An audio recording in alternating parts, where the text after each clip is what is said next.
Welcome, everyone. Thanks for joining us, and thanks for being part of our community. My name is Ryan Heffernan, and I'll be your host for today. A few reminders before we get started. If you have issues viewing the live stream during the presentation and are using the web browser version of Teams, please refresh your browser. If you're using the desktop app of Teams, please exit and rejoin. Those two things seem to resolve most of the connection issues that people run into. Please note that this webinar is being recorded and will be shared publicly. We will post the recordings on our community at aka.ms/security-webinars. And any of these links I'm going to be referencing here are in the live event Q&A here, if you want to click on. Closed captions in several languages are available during the live broadcast. You can enable them by clicking on the CC button located at the lower right-hand corner of your screen. Feel free to ask questions at any time by typing them in the live event Q&A window by clicking the Ask a Question button. Please be aware that any questions you post will be publicly visible. However, if you prefer, you can post your questions anonymously by checking the box right below where you enter it. We love to hear your feedback on how we can improve these webinars. You can do so at aka.ms/security-webinar-feedback. I would also like to invite you to join our public community by visiting aka.ms/security-community. That's the best way to ensure that you don't miss any future webinars or major announcements.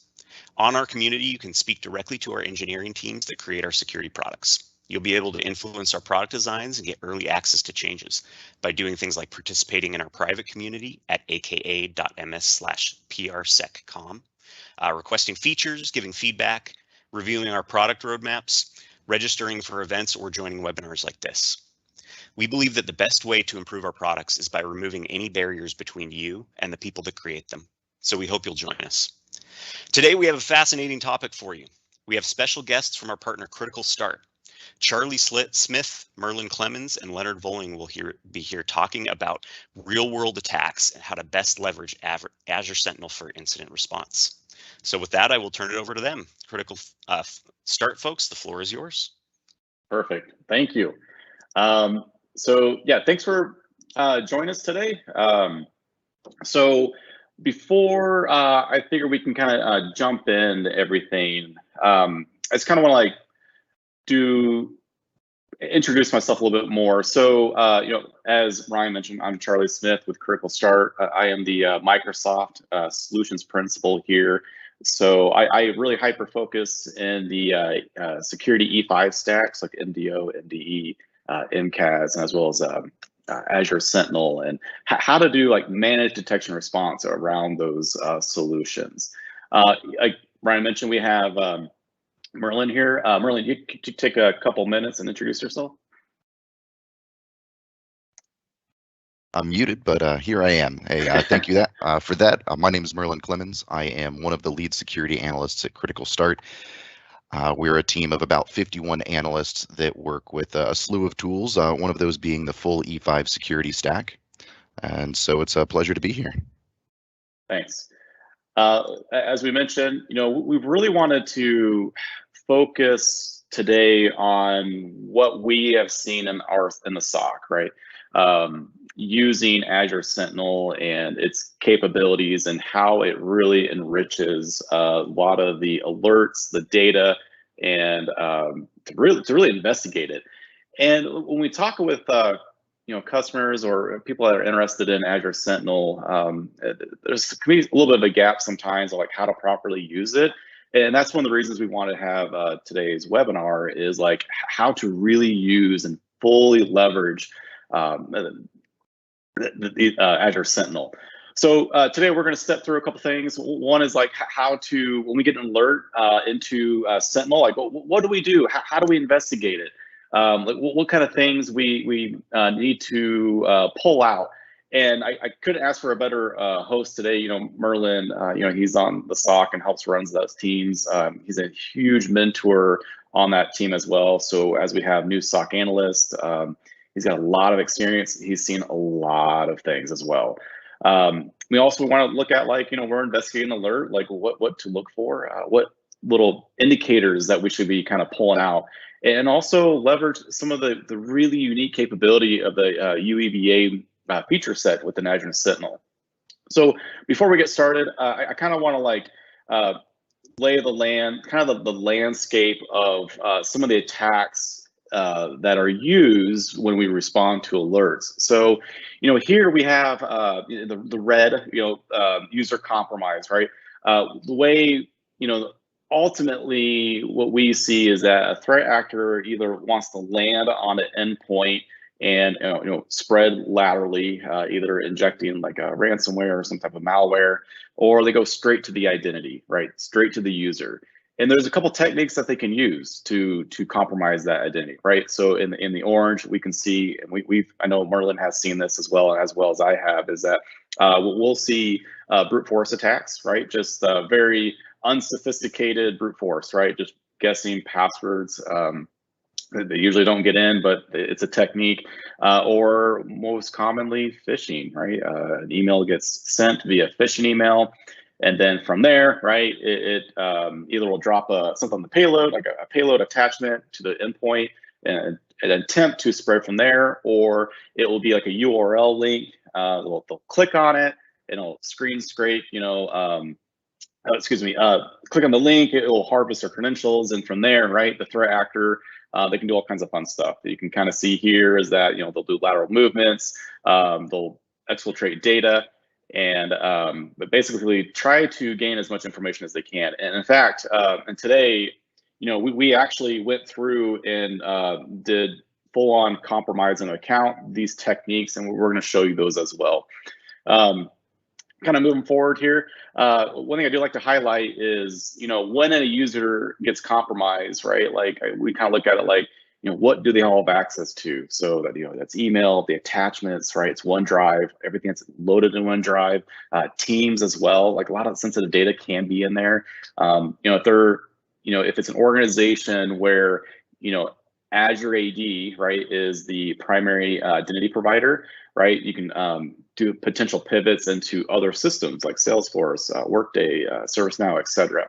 So like when that account gets compromised, it's really important that we address like how fast we can resolve alerts and how fast we can do those detections. So in this example, right, I want to step through on what we did, and then we're going to pivot into a live demo of Azure Sentinel and kind of go from a lens from like what we look at.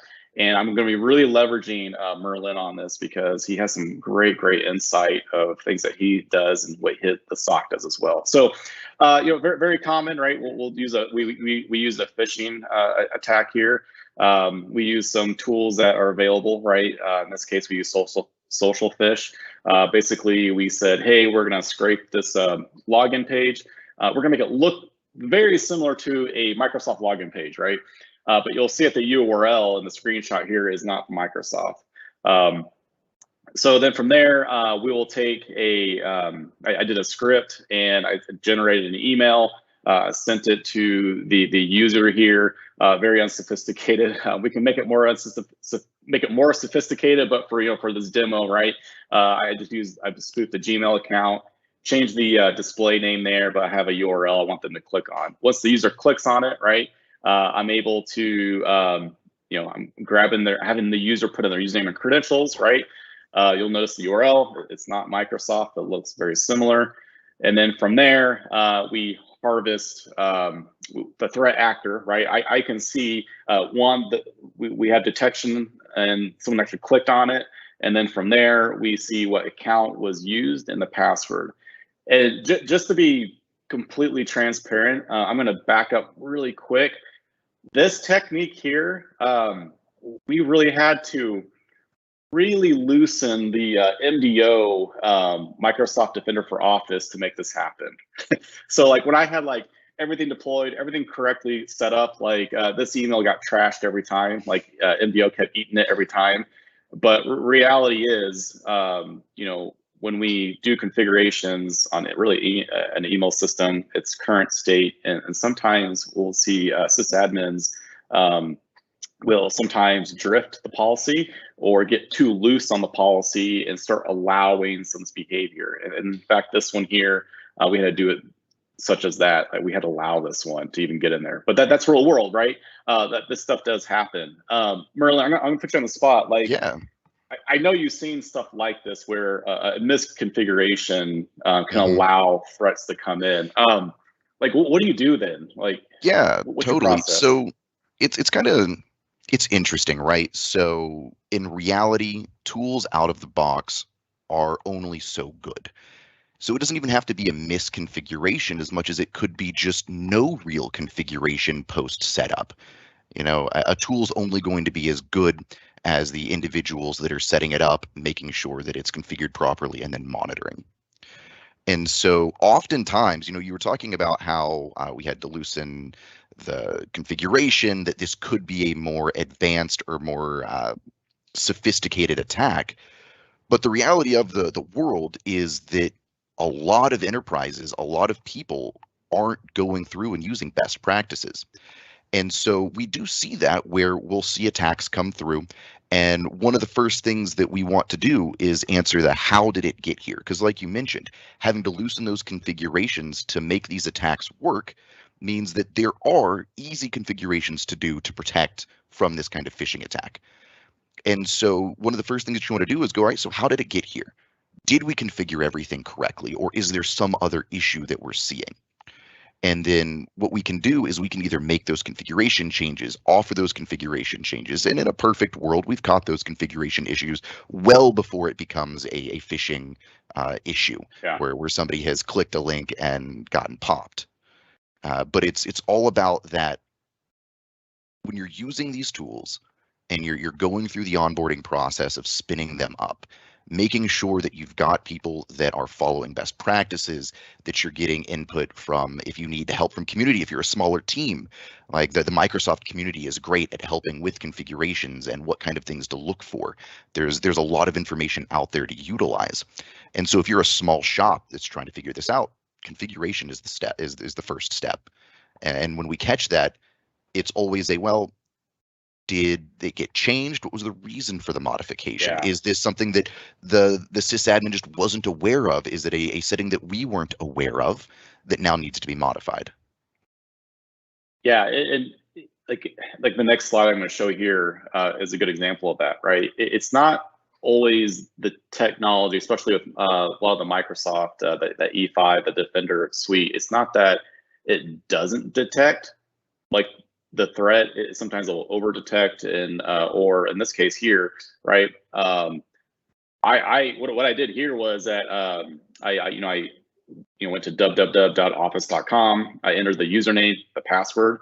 I didn't get a failed attempt, so I knew the password is good at that point. But they have MFA on here, and MFA is great because it stops a lot of unsophisticated attacks. But we have also seen, I know we've seen this where the user will actually approve the MFA request, right? And that's what I am hoping, right? If I do a phishing campaign, let's say the organization's 5,000 users, like I don't expect everybody to click on it, right? I expect that a really low volume to actually click on it, hopefully not report it, right? Where we'll kick off that whole like error investigation process. It's we talk a lot about this too, Merlin. Like it's the dwell time, right? The time to respond. It's really like how fast you can respond to these threats, right?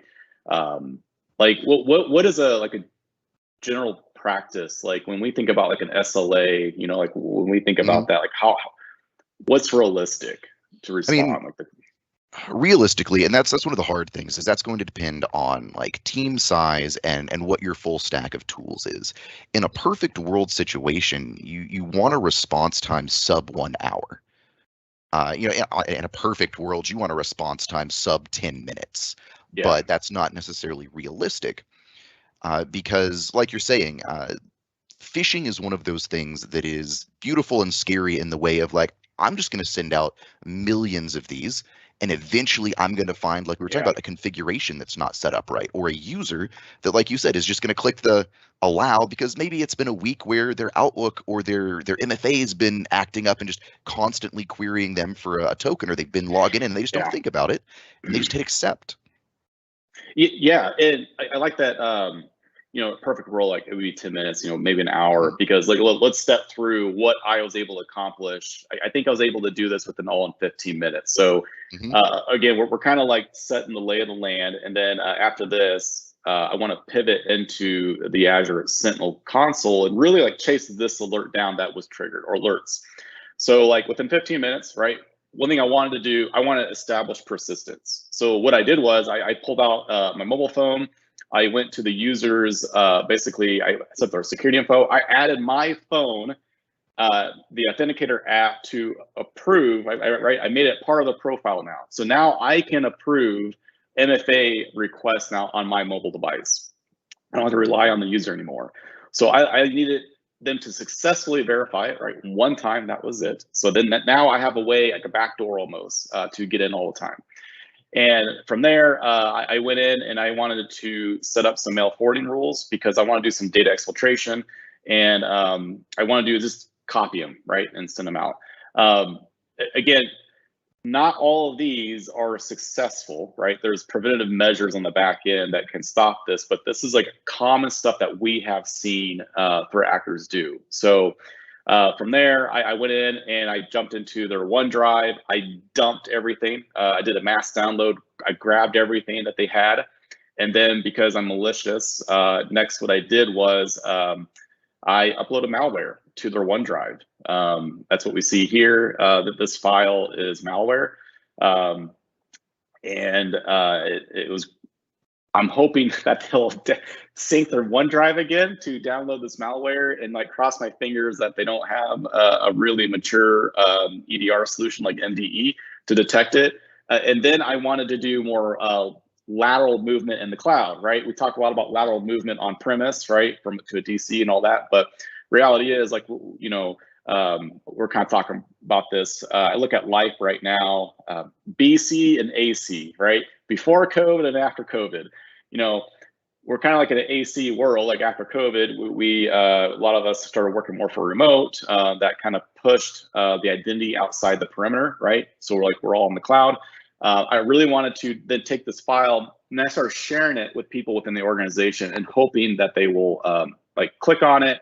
And the message that I was receiving, I was sharing it with, I said, hey, so-and-so, I got this really interesting financial report. I was asked to share this with you to double look at it, right? I want to add some context to it. I'm clever, right? I want to create some urgency to click on it. Now, we talk about time to detect and time to dwell. Within time, right? We'll see this during our investigation. Like this file ended up getting nuked, right? It ended up getting ripped out.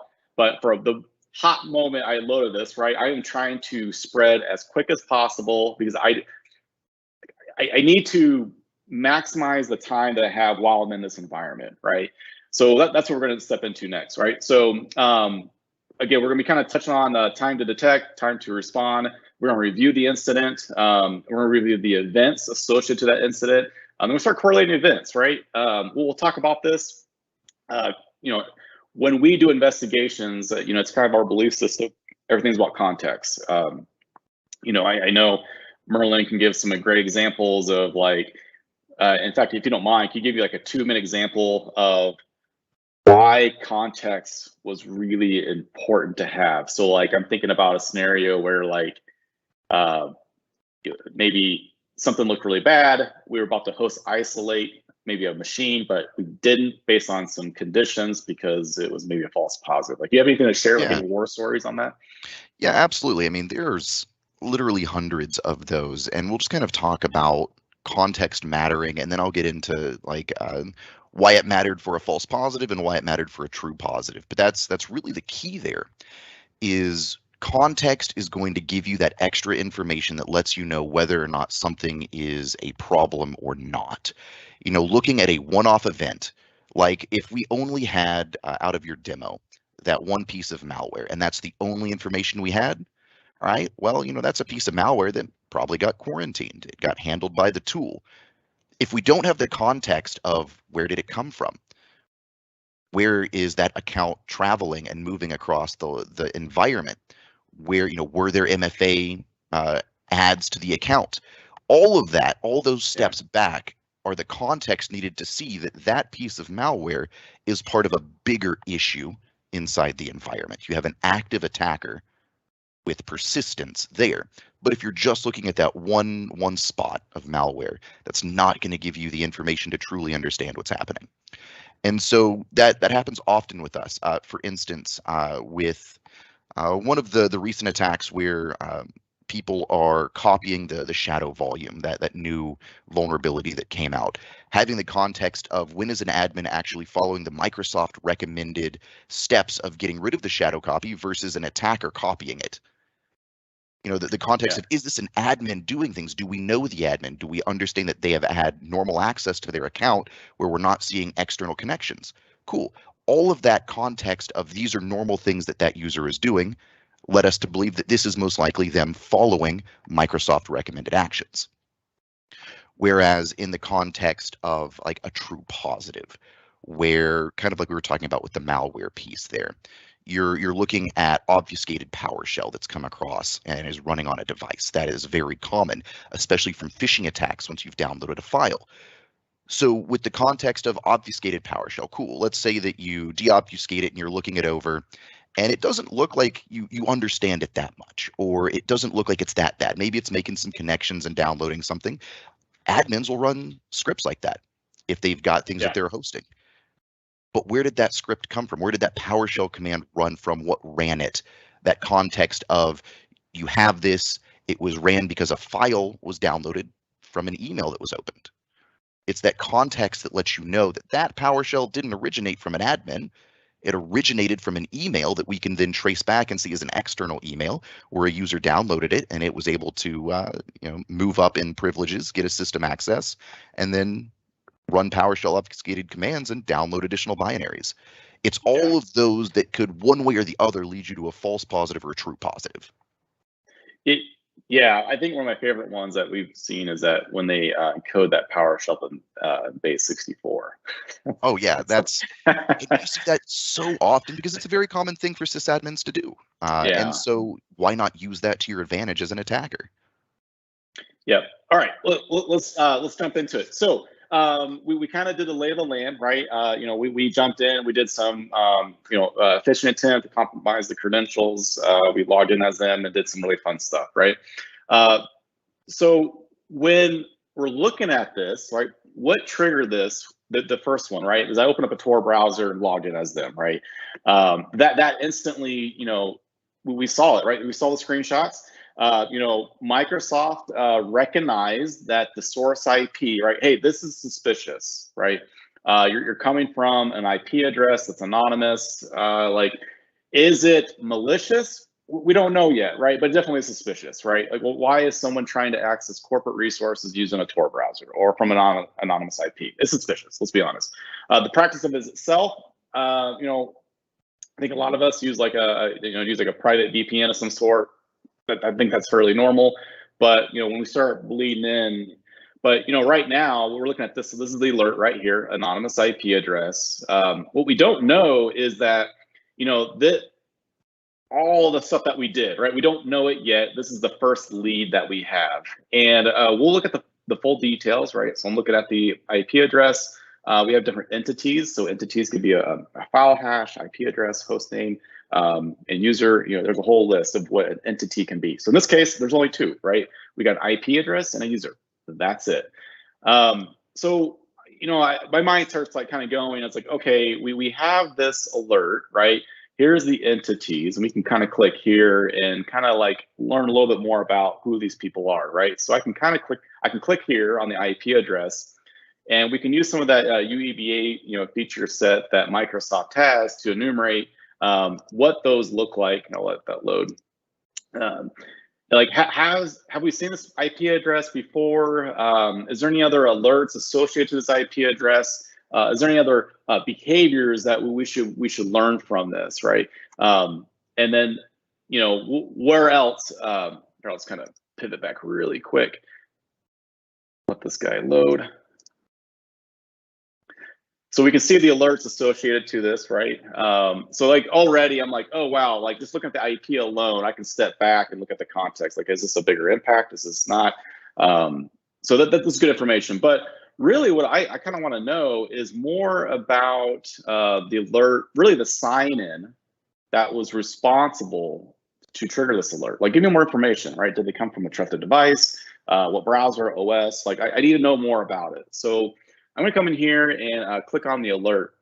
And I have learned to love KQL. I can speed through things quicker. I am faster execution. I can look at more data in a shorter period of time, right?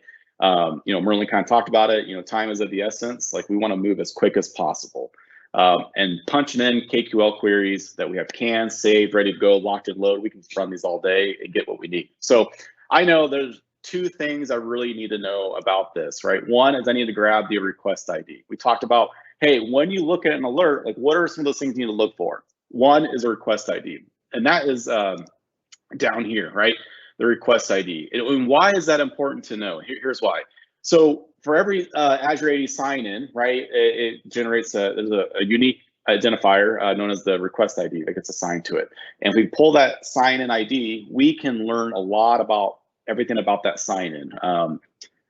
Again, it's about context. So what we can do is, right, there's two ways I can go about this. One, I can just kind of do another KQL query, which is my preference. And I actually have these like saved. Because I know that when I chase down an identity alert, right, I need to go grab a bunch of information to properly triage this alert. So I have these saved, right? So any queries you like and want to use in the future, save them. Use them for later. So I'm gonna come in here, click on this one I have saved. Basically, it's just a canned report to grab the request ID, which I have right here, and I'll just run it. When I have this, right, so I see two different entities, and then I can also grab all the columns. I like all the data.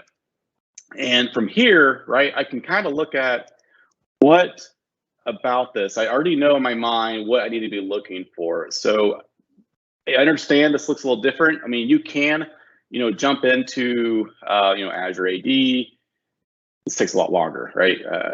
Nothing wrong with it. It's just, again, I want to move quick. I mean, this is the other way to do it. Let's go to Azure AD. Then you can, takes time to load, go to the user, right?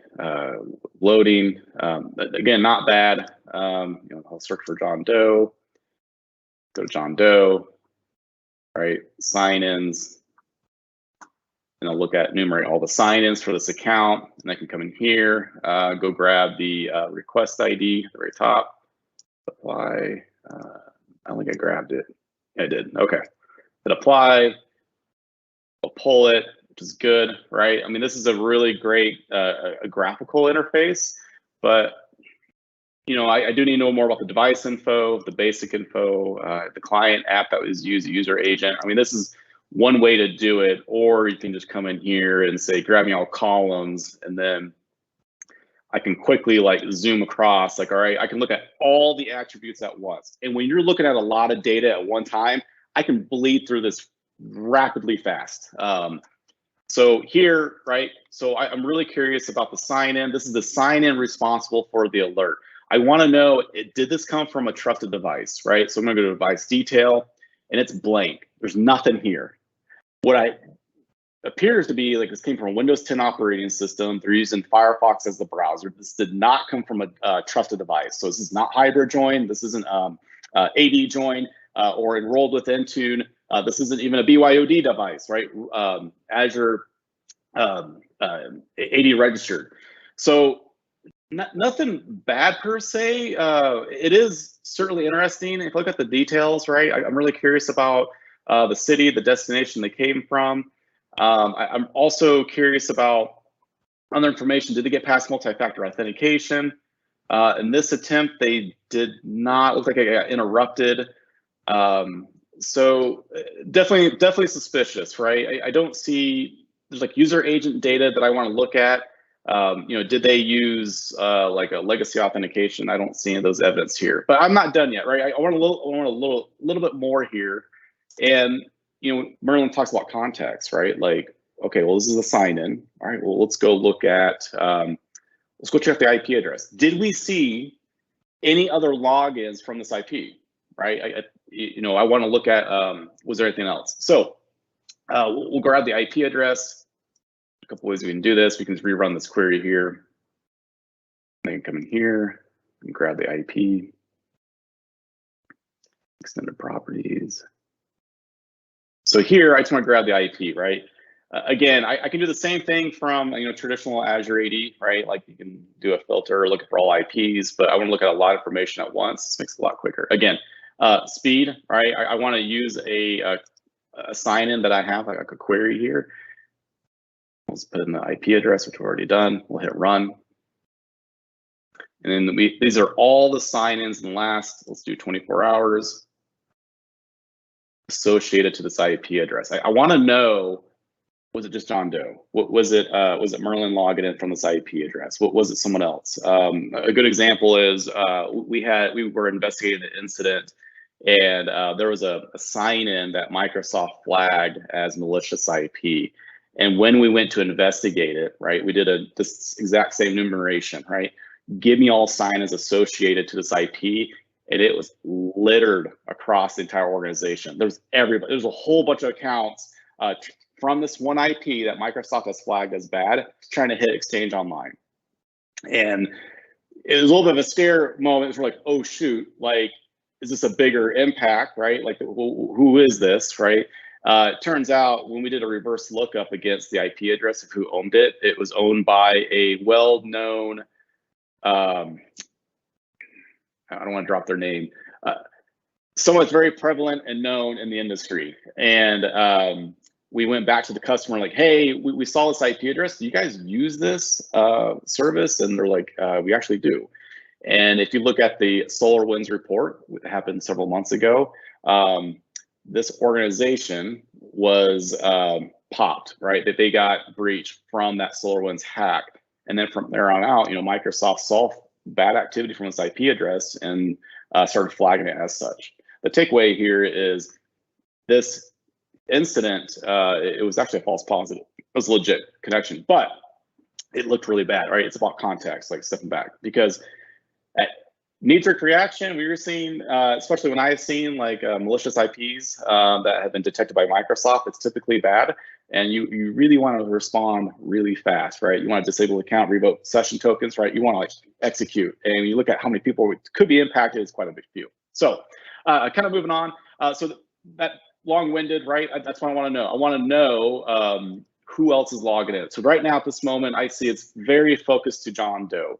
That is it. But some of the behavior is really interesting. I just made this a little bit easier for me to read. So I took some of the columns that I need to know really up front, right? I just kind of moved them to the front of the query so I can see, what they're trying to access, what operating system. Am I seeing iOS, Mac OS? I don't. None of these are trusted. Again, not bad, but still like really suspicious. We see some sign-ins, successful. That's what 0 is. Nothing, again, like super alarming at this point. So we're gonna kind of keep moving along, and there's some other queries that we like to use as well. So another one is like I like to look at Office activity. Do we see anything within the Office activity? Do we see mail forwarding rules, right? That is super common that we find. Did we find anything else regarding the activity? Do we see some stuff that was externally shared, right? Mass download, equally important to know. Merlin, any thoughts, comments that you want to add, or I can kind of keep moving? No, you can keep moving. You're okay. Walking through the exact kind of process that we would be looking at this from a SOC perspective, trying to grab that context of this is still weird and we haven't been able to prove that it's a false positive yet, so we're still going to keep diving in. Because one of the things I like to tell all my analysts is, 90% of the time, it's going to be a false positive. 5% of the time, it's going to be user error, and 5% of the time, it's going to be actually malicious. And we're still trying to prove one of those three right now. Yeah, thanks.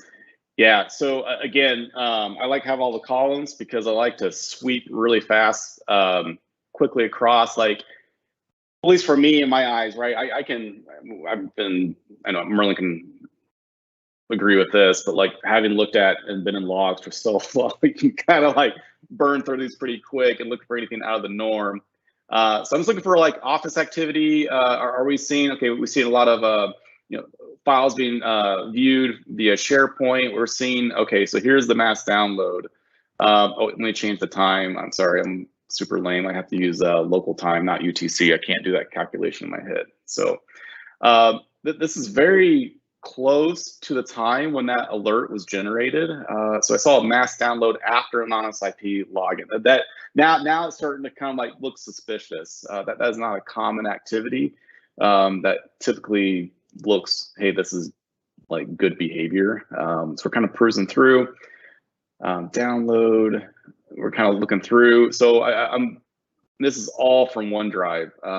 So what I want to do next is now I saw the activity. I see most of it. I'm really curious about if there's a query that I like to use for like to look for. It's called anonymous link created.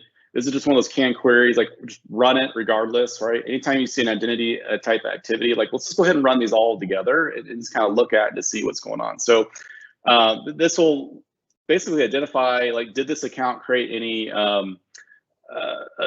links shared out that looked off, right? Different, and this is what was triggered. So now it's starting to come to fruition. Now it's starting to take that picture and really starting to focus in it. And we did, right? We do see that a link was created. This was the file and location it was being used by this user, by this IP address. Yeah, this obviously looks, and this is what we saw in our demo earlier, right? Like this is what we were seeing. So now I'm like, okay, well, what else about this file that we should be aware of? Is it anywhere else in the environment? Is it in other places like in Teams, SharePoint? Like where is it at, right? So MCAS does an excellent job of like grabbing that information, right? And that's basically what we're querying is essentially MCAS from Azure Sentinel. So, and I'm staying in the same portal, right? I'm not hopping around. You can if you want to, but for me, that's just like this is quick, right? So I have this pre-built query that I like to use, right?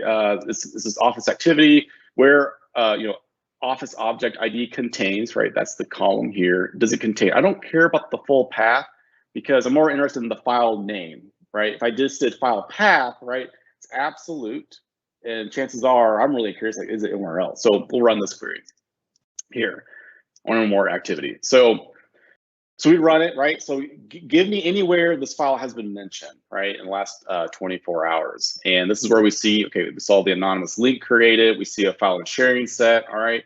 And then this is my favorite one here, is that malware detected. And I mean, Merlin, if you saw this, what would you do at this moment?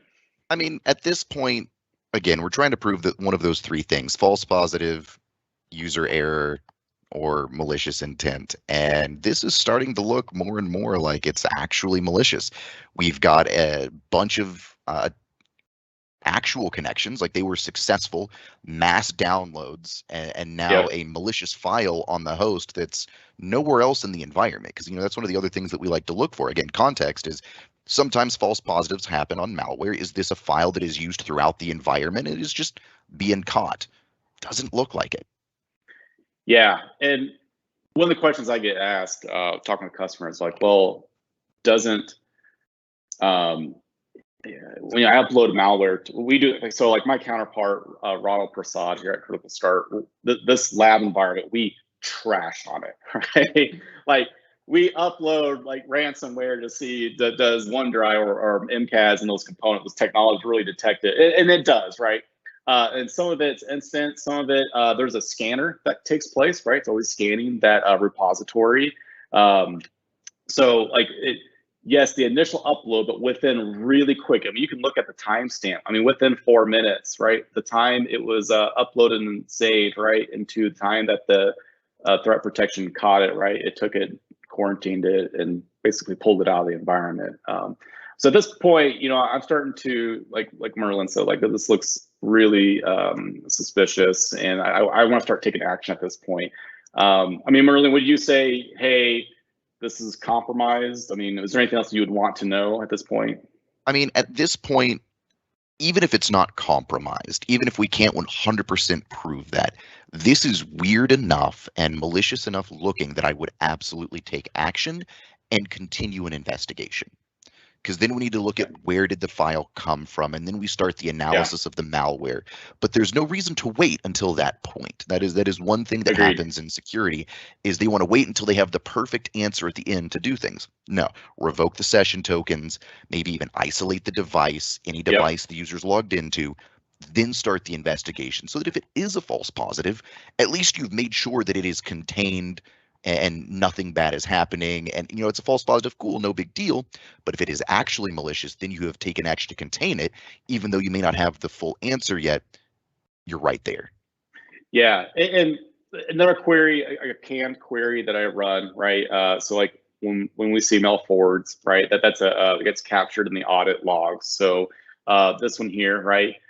This is a query that we run to see if we found anything like any audits or set mailboxes, right? So this particular one, or excuse me, with the account. So this is one here I'll run to look for any account authentication methods, right? This is the audit log when the threat actor did the registration, right? I mean, context, right? We want to, because I and I'm kind of curious what your thoughts too, Merlin, are like, an empty field, right? So when you're looking at chasing stuff down, to me, an empty field is equally important as one that is populated, right? So if we ran this query as blank, that's good, right? Like that's a good thing. That's what we're hoping to see. But when we start getting stuff back, right, it just really creates that onion. Correct. Right? When we're running a query to look for out of the ordinary behavior and we get nothing back, that is a good thing. Yeah, that's what we're hoping for, right? To look for false positives, right? That's what a false positive typically looks like, but this isn't. And so, this one we do see that we did see some evidence of registration. Now, this could be good behavior across the org, right? I just did a blank query, but you can get more granular and say, all right, because we have a user, right, an identity, you can include it. And the great thing about KQL, like you don't have to be a KQL master to know this stuff. It's very interactive. You can just click here and say, hey, include this identity, run, right? It populates it for you, and it'll only pull back that query for you. So it's really interactive. There's even like knowledge-based articles online that say, hey, come from a Splunk background. I know the query language really well.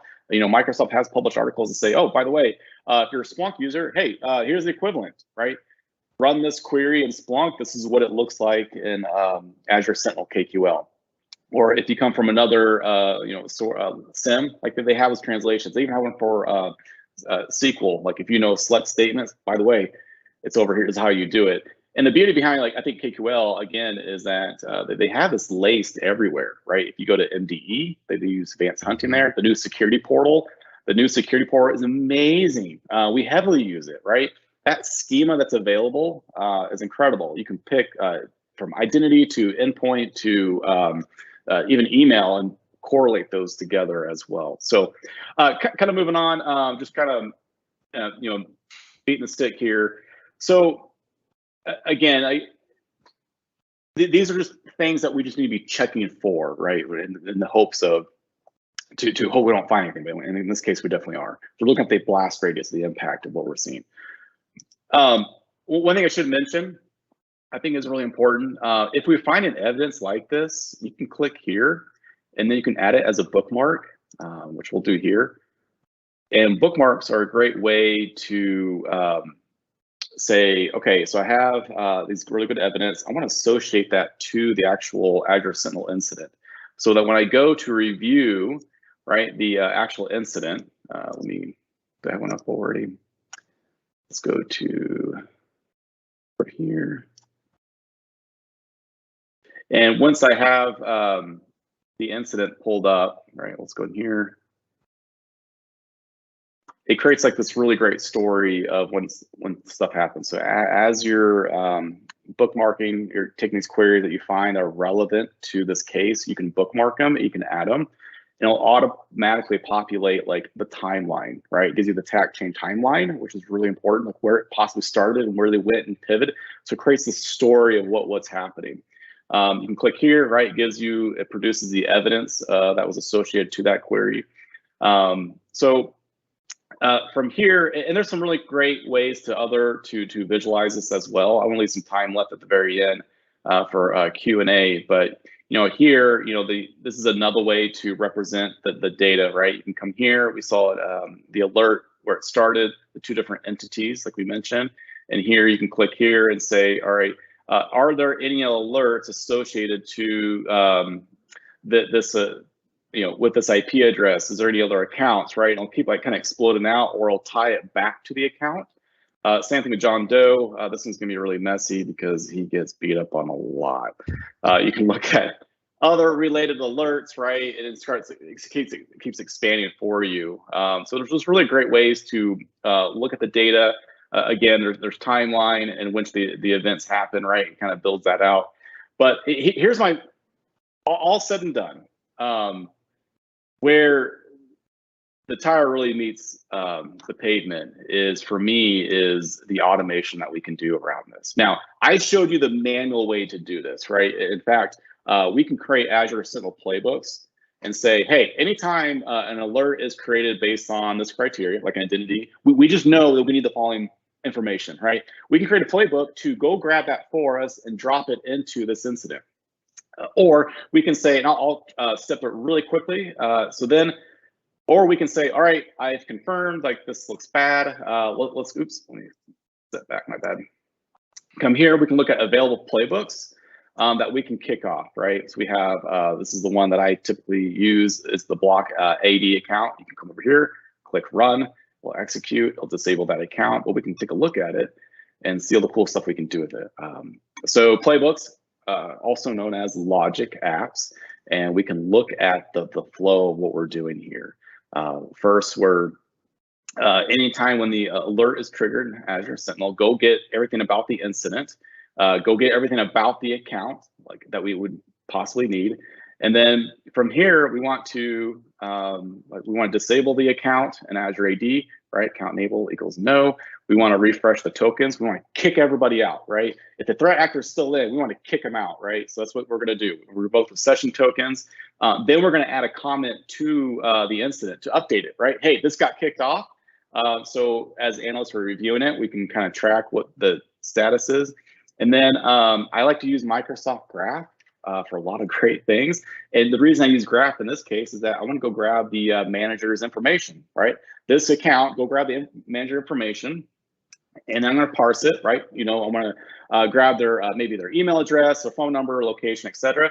And then basically we're taking those values and putting them in variables, and then I can send an email. So then I can say, hey, manager, we have found suspicious activity with this account. Here it is. Just want to let you know this happened. So like if all of a sudden they can't log in, you have a way to contact them to let them know that this happened.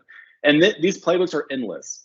There's some phenomenal hooks that we can do with this. We can add comments, we can do queries, we can do bookmarks with these playbooks. So they're endless. You can hook them into ServiceNow to create tickets. You can, it's endless. It's really fun to play with the playbooks and the opportunities there. So let's see, we got about 9 minutes left before the top of the hour. Let's kind of put it back to the team. Is this a good time for Q&A, Leonard? Yeah, absolutely. So there are a few questions that have been trickling in. Tried to address some of them via the chat function, but yeah, there's a few that I'd like to hit you guys with. So let's dive in here. So first one, this is back to maybe when you first started, Charlie. So where did you find the original request ID again? There's two places. So just in general in Azure AD, right? That will always be. So if we just look at the sign-in details, right? Request ID for every unique sign-in. This is the unique identifier, is request ID. And all the ones equally as good, you should always use is the correlation ID. And where I found that in the alert is that, so correlation ID is a correlated bunch of sign-ins, right? That are associated to that sign-in there. So let me back up. So where I found that was when we clicked on that alert, right? That hyperlink for that alert. It's going to be in the extended properties. Here, extended properties. You can come down here and then you could say include query. Yeah. Perfect. Yep. Thanks, Charlie. All right. Next one we've got here. Do you have an example of a Sentinel alert that shows an area that could be tuned to a greater extent, as you mentioned? For example, an alert that works as an indicator that Defender needs to be turned up a certain way. Yeah, that's a really good question. So there's a way to do false positives, right? To say, hey, you can come over here to take action. We can create an automation rule. I'm not sure this is where this is going to answer. I hope you can say, hey, based on this information, right? The account, the different attributes, you can add conditions, and then you can automatically close it, say benign. If the question is, we need more information, or like tuning capability, I'm trying to think of like a threshold. So there's options to say when we generate an alert, right? We could say, hey, there's thresholds that we can define in the alert before it triggers, or like it needs to meet these expectations before it triggers. But that's in the alert itself that we can define those parameters. Yeah, I think addresses it. So next question, the MFA and anonymous IP should reflect in risky user alert. It does. I think, and their access gets blocked with high risk. I do not see such alerts coming into Sentinel though. Oh, yeah, I can tell you probably why that is. So real quick, you're absolutely right. In a identity protection, right? That's the mechanism that does the inspection of the Azure AD sign-in, right? It's looking for properties of that sign-in that maybe look unfamiliar, a little bit different. It can look for like the IP address if it's risky, et cetera, et cetera. You can set that policy to block. In fact, that's often a great one based on certain conditions. If you're an organization that says that's not a proper MFA, right? If you're not seeing those in Azure Sentinel, that's often because in the data connector, you can kind of search for, I'm looking at time here. You can look for, all Microsoft data connectors. Let me scooch through, hit OK.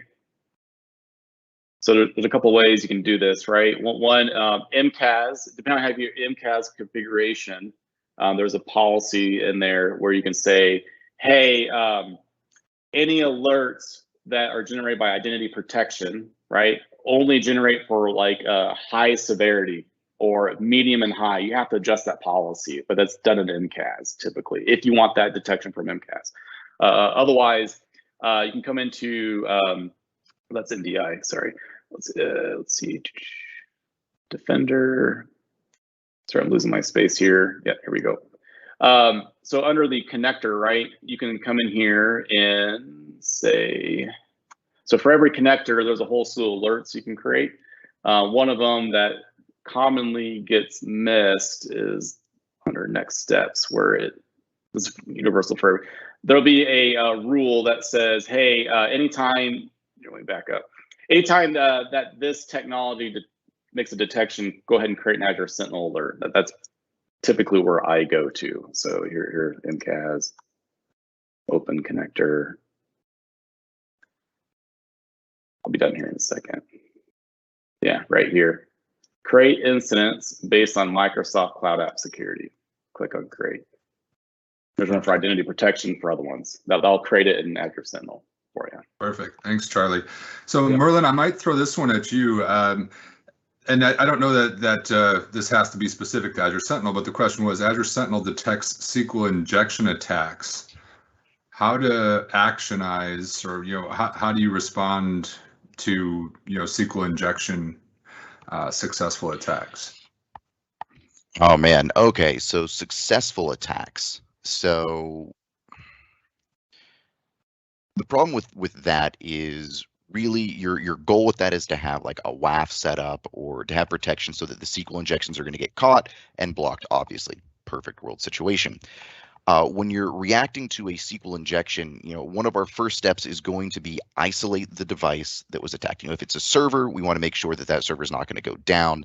But then you want to inspect and see, all right, what did the SQL injection do? What effects did it have? And is that trying to spread laterally? And then you get into the normal investigation. It's kind of, we go to a tool agnostic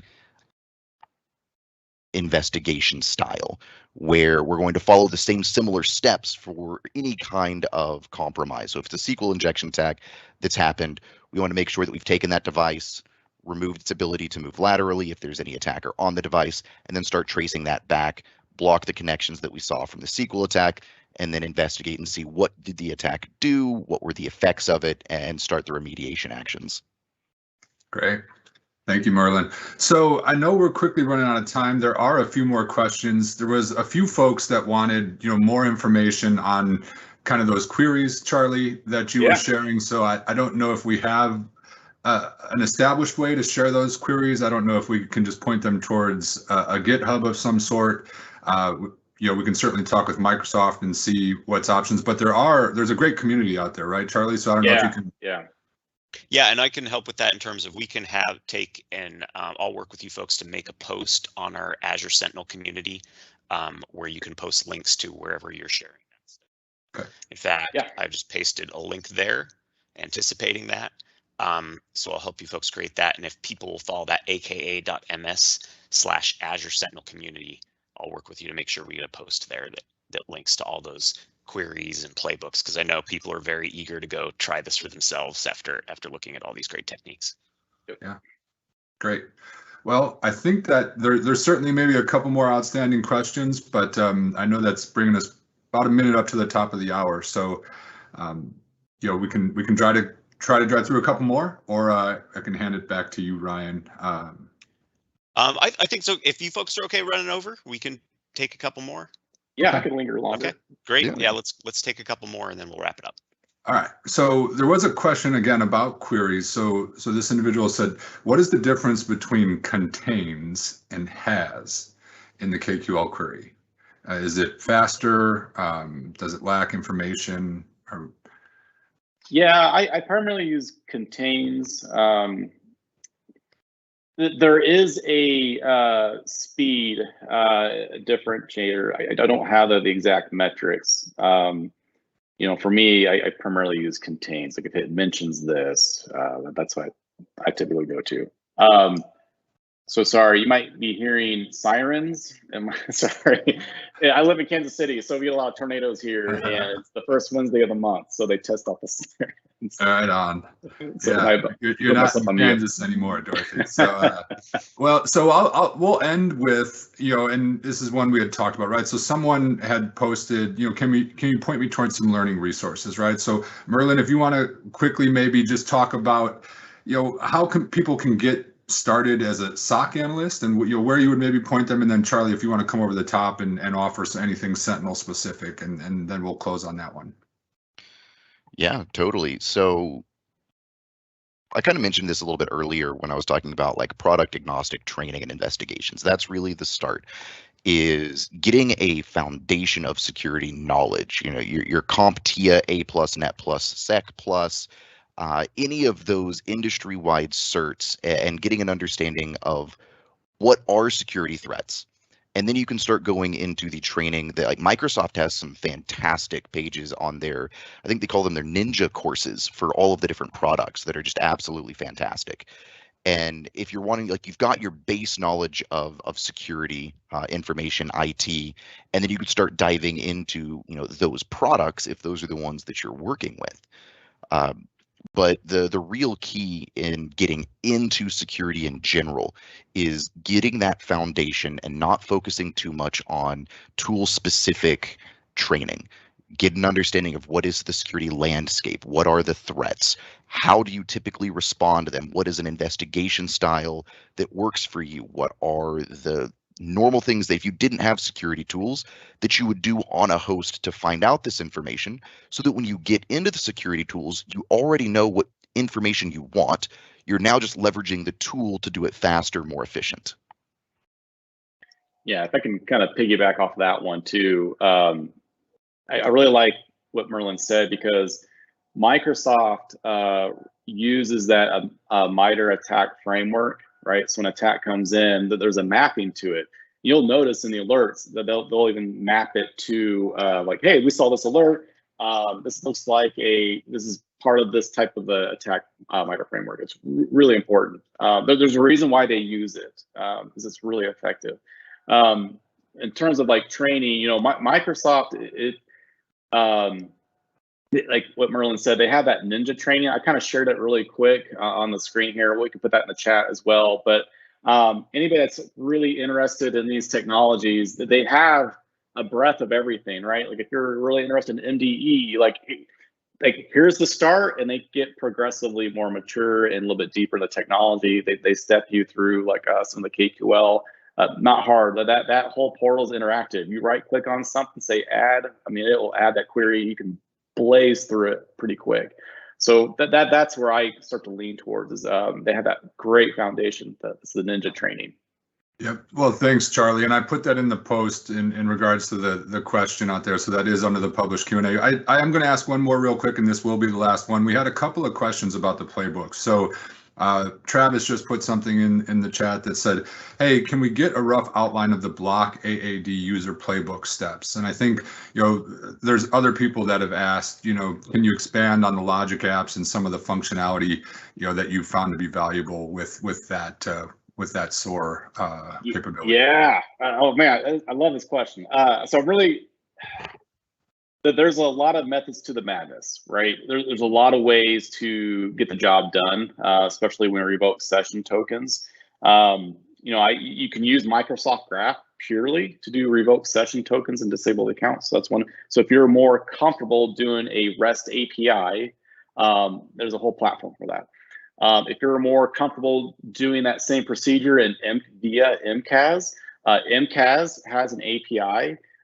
So with Logic App, I mean, it's truly a playground. So it always starts with what triggered it, right? So it's always led with the Azure Sentinel, right? And then from there, I kind of look at it as like a script.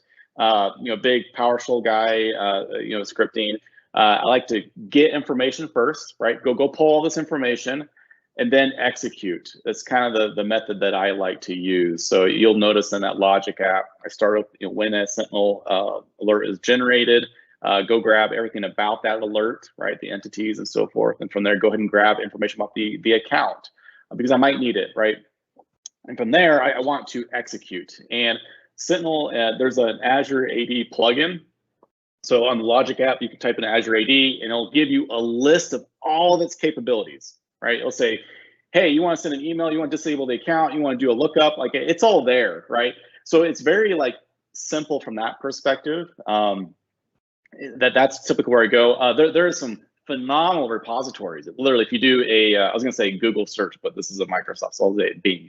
If you do a Bing search, like Azure Sentinel playbooks for insert something like a block AD account. There's templates out there you can download, and then you can justify it, just modify it for your needs. That is a way to do it. A great place to get started. So. Yep, perfect. Thanks, Charlie. Well, we'll wrap the Q&A there. Thanks everybody for the great questions. Great, thank you. And Charlie, do you mind putting on that last slide there? You bet. All right, and just want to remind everyone we will be posting the recording at aka.ms/security webinars, and that's also where you can check out our upcoming webinars. So we hope you will look for those.